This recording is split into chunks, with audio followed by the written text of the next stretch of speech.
લોધિકાના દરબાર જીભાઈ એમના દીકરા અભયસિંહ દરબાર, જુવાની ઉંમર, દરબારોમાં છે જે શિકારનો શોખ હોય, બંદૂકોથી હરણાઓનો શિકાર થાય. પણ જીભાઈ દરબાર તો ભગવાન સ્વામિનારાયણ એકાંતિક ભક્ત, એનો યુવાન છોકરો અભયસિંહ એ શિકાર ખેલે અને શરાબ પીવે, માંસાહાર કરે, એ બાપને બહુ દુઃખ થાય. હવે જુવાન દીકરો અને ક્ષત્રિય કેટલું કહેવાય, સમજાવે. એકાદશીના દિવસે પણ પક્ષીઓને મારીને બાપુને સામે મૂકે. એનો જીવ કકળે, હે ભગવાન, એકલા એકલા રડે, આના કરતા દીકરા ન આપ્યા તો સારું. આ દુઃખ કેવા કોને જાઉં? હું ગામધણી દરબારને મારો જ છોકરો અનાળી, ન ભક્તિમાં માનવું, ન સાધુમાં માનવું, ન સંસ્કારમાં માનવું, શરાબ, માંસાહાર, અને અમારા ઘરમાં લાવે, જ્યાં પાણી પણ 7 ગણે ગાળીને વપરાય, ત્યાં પક્ષીઓ પશુઓને મારે અને એનો આહાર કરે. એમાં જીભાઈને ખબર પડી કે મેંગણીમાં ગોપાળાનંદ સ્વામી આવ્યા છે. જીભાઈ દરબાર મારતે ઘોડે મેંગણી પહોંચ્યા.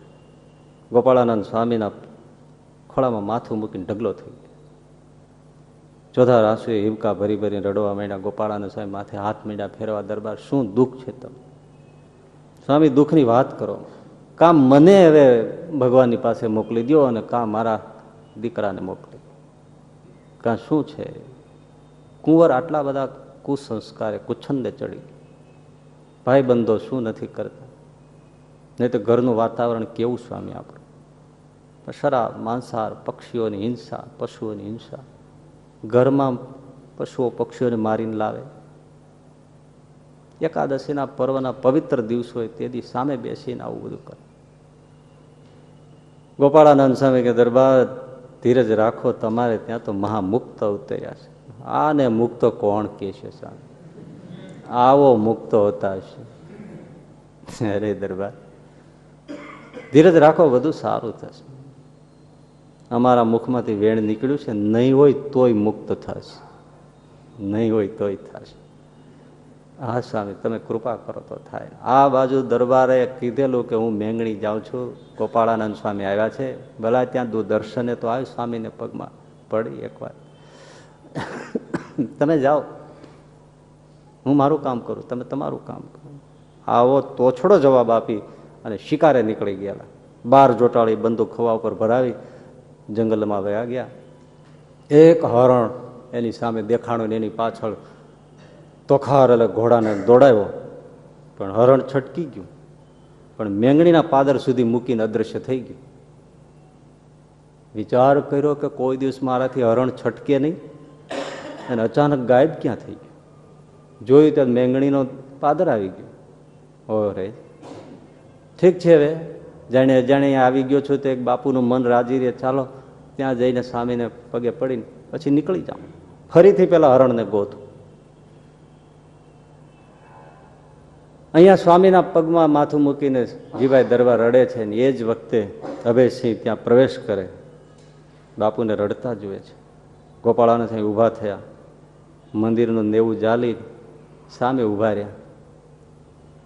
અભયસિંહ જુવાન, પણ જ્યાં 4 આંખો થઈ અને જેમ કોઈ બરફ ઓગળવા માંડે એમ સ્થિર થઈને ઓગળવા માંડે.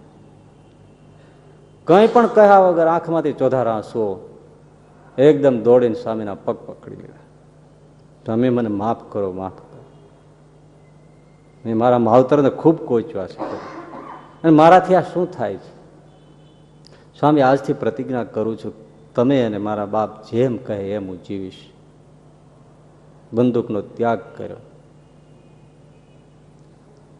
હાથમાં માળા ગ્રહી, સત્સંગી થયા. 6 કલાક સુધી ધ્યાન ભજનમાં રહે, 12 વાગ્યા સુધી પૂજા પાઠ કરે, પછી જ રાજકાજ કામ કરે. 6-7 ગામડાઓના ધણી. પ્રસંગ બને છે, ગૌરવની વાત છે, જામનગરના વિભાસ જામ, એમાં જન્મદિવસની પાર્ટી, 1800 ગામડાઓનો ધણી, 1800 લોકો ભાયાતો બધા એની કચેરીમાં બેઠેલા, કોઈ 10 ગામના, કોઈ 12 ગામના, કોઈ 20 ગામના, એવા બધા ભાયાતો, અને ગામના બધા દરબારો, 1800 ભાયાતો બેઠા છે. એ દરબારી ડાયરો, અને એમાં શરાબની પ્યાલીઓ પીવડાવવાનું શરૂ થયું. અભયસિંહ દરબાર હાથમાં માળા લઈને કચેરીમાં જપ કરે છે. દિશા કો બદલો, કિનારા બદલ જાયગા. એકવારનો યુવાન ને આજનો યુવાન સત્સંગ બદલી શકે છે. વૈજ્ઞાનિકો, ડોક્ટરો હાર્ટનું ટ્રાન્સપ્લાન્ટ કરી શકે, પણ આ હૃદયમાં પડેલી દુષ્ટતાને ક્યારેય બદલી શકતા નથી.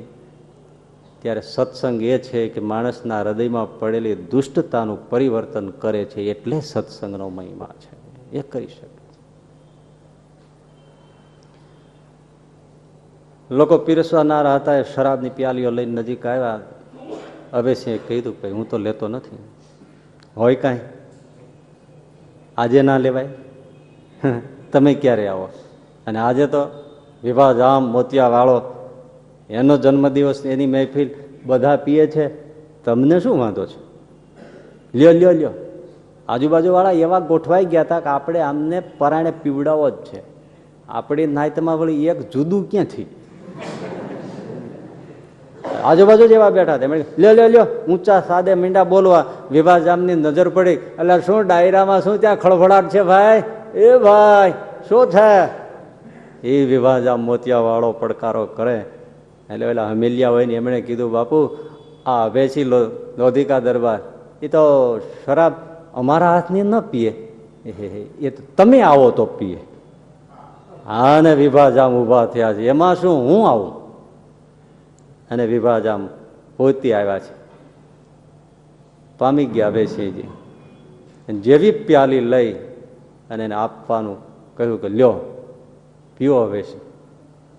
અને અભયસિંહ દરબારે ભેટમાંથી કટાર કાઢી અને વિભા જામને હાથમાં આપી. લ્યો મહારાજ, તમને તમારું અપમાન લાગે છે? ગુરુ ગોપાળાનંદ સ્વામીના વર્તમાન છે, આ મુખેથી શરાબ ને માંસ કે અભક્ષ્ય તો નહીં જાય પ્રભુ.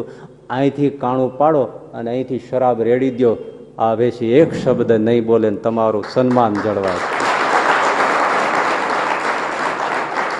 મને ગુરુ ગોપાળાનંદ સ્વામીના વર્તમાન છે, મારાથી અગ્રાહ્ય છે. હું પ્રાણ આપી શકું છું, પણ છોડી શકતો નથી. આને શું કહેવાય? ગૌરવ.